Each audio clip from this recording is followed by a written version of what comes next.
नीलाद्रौ शङ्खमध्ये सपदलकमले रत्नसिंहासनस्थं सर्वालङ्कारयुक्तं नवघनरुचिरं संयुक्तं चाग्रलेनं भद्रायां वामभागे रथचरणयुतं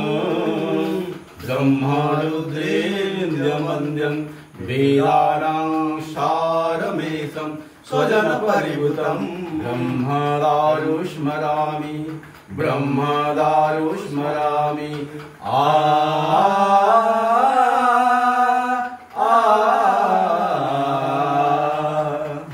तुम्हें अनंत अक्षर हे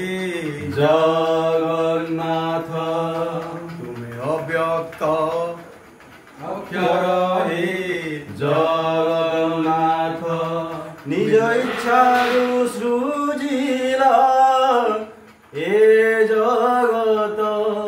आदि नाही जे तुम्हारा नाही अंत तुम्हें पवित्र ओंकार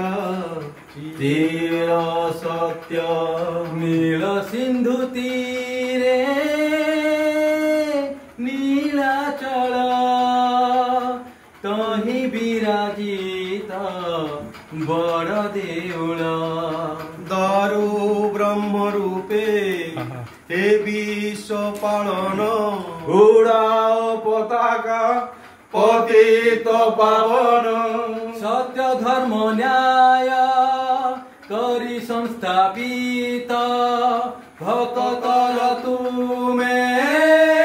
होइछ हे नाथ श्री जगन्नाथ श्री जगन्नाथ श्री जगन्नाथ श्री जगन्नाथ श्री जगन्नाथ श्री जगन्नाथ